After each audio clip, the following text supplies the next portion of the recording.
Get your popcorn ready. It is time for the CIF Southern Section. That we have all been waiting for. Yeah. It's the rematch. Mater Dei, St. John Bosco. I think most people figured this would happen, and obviously, first I want to say, great year for Corona Centennial. Yeah, they did. 12-1 this season, and same thing with Oaks Christian. They went 12-1 this year, but. Yeah.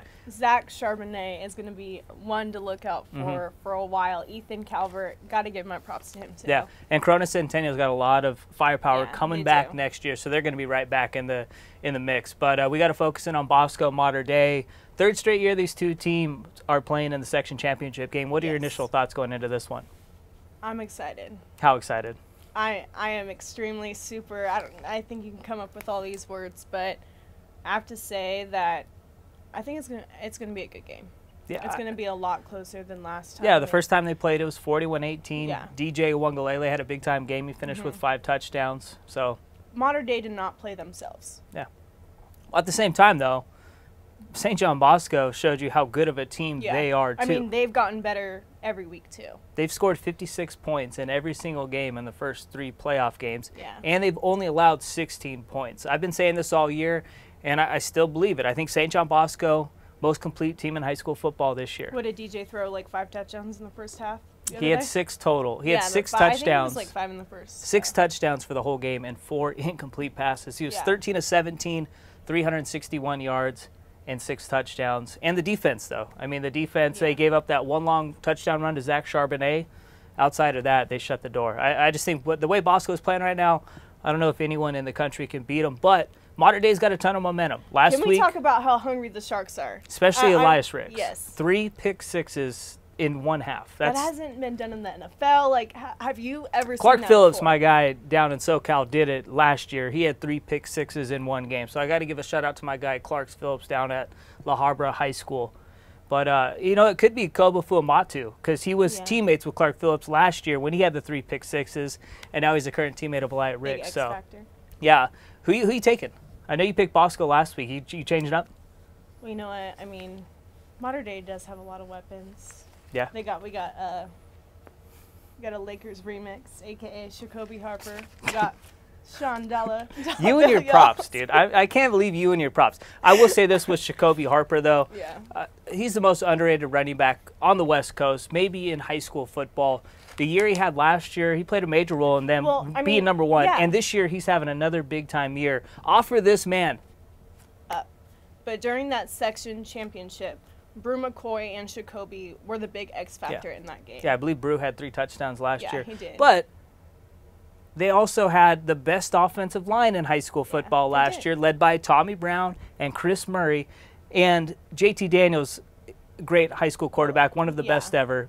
You know, Bryce Young obviously is right there with him, and he's a big-time 2020 quarterback. But I just think the leadership they had last year with that offensive line, and then obviously Amon St. Brown and all those weapons at wide receiver, they just don't have that on offense this year. But the thing is that I think that people need to give Mater Dei the respect because, like you said, they are a completely They're number 3 in the They're top young. 25, so I think they're getting a lot of respect. They've overcame a lot of adversity. Yeah. I mean, the first thing of the week. The first week. Yeah, they had an eligible player. Yeah, against Bishop Vermont. Yeah. So they had that forfeit loss.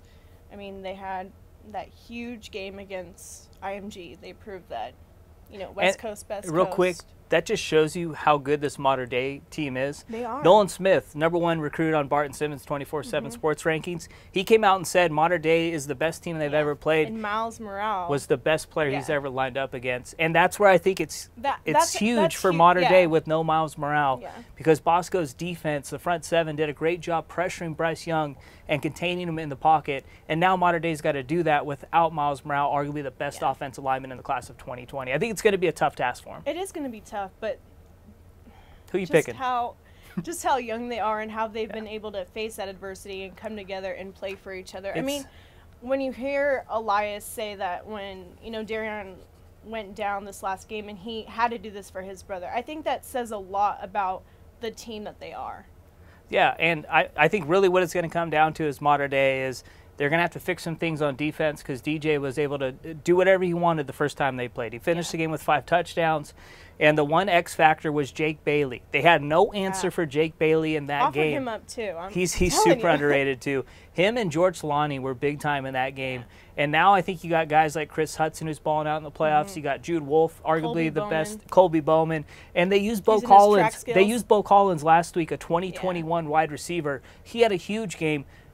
DJ's got so many weapons on offense to get the ball to. They got a big-time offensive line led by Drake Metcalf, so it's going to be a fun. And then you see, Cole Aubrey. He had a big game the other day. He's super underrated too. Yeah, he is. Offer him up too. Yeah, offer all these boys. I mean, he's had, 30 sacks in the last 2 years for St. John Bosco, originally with J. Sarah Catholic. He's a stud, and then obviously Raylan Goforth, the linebacker, stud. Suava Poti on the D-line, Oregon commit. He's a stud. They got a bunch of guys. John Vaughn's, Tyler Vaughn's little brother. He's been huge in the secondary for St. John Bosco. And, the list just goes on and on for the Braves. Obviously, Chris Steele in the secondary, too. Don't want to forget my guy Steele. And Trent McDuffie. Yeah, I mean, the list goes on and on. Yeah. I'm taking Bosco. I've been riding with them all year. I got mad respect for Mater Dei. I love what they're doing. Bruce Rawlinson is a great coach. But I'm taking Bosco, and I'll even give you a pick. All right. I don't think they're going to score 56 again, but I'm going to go with St. John Bosco 42, Mater Dei 24. Okay. What do you got? So. What do you got? I like a good underdog. Okay, we don't got to build this up. What's your pick? I'm going to take Mater Dei. What's the score? What's the score? Yeah. I could see it being like a repeat of 2 years ago during league. When they played in the regular season? Yeah. Okay. Mater Dei pulling the upset. It's not really a huge upset. It is Mater Dei. They're number 3. No, but Bosco's number 1. I don't think that anyone should count them out. That's what you can't. They're super loaded. Bryce Young, Brew McCoy on offense. But I think Mike Martinez. I think overall, though, I think Bosco has been the best team in the nation this season. And I just think they're playing their best football right now, too. I mean, in the playoffs, they're averaging 56 points per game. This is going to be a fun one, and we're going to be there. So follow me on Twitter. I'll be, tweeting out plays and everything. We'll have the best coverage around. So it's going to be a fun one. It's going to be live on Fox Sports West, obviously, too. They do a great job with their broadcasts. And the winner will most likely play De La Salle. Yes. It just got announced today that the Open Division Championship game actually got moved back to December 8th. Okay. So that is when the Open Championship's going to be. The winner of Bosco Mater Dei will await the winner of De La Salle, and they'll figure out who they're playing next week. I just want to say thank you because my sister's turning 21, and I'm supposed to go to a Travis Scott concert on the 15th, so... You guys are going to be out like a light. Hey, we out here on MaxPreps.com. That's Myckena Guerrero. I'm Zack Poff. Peace.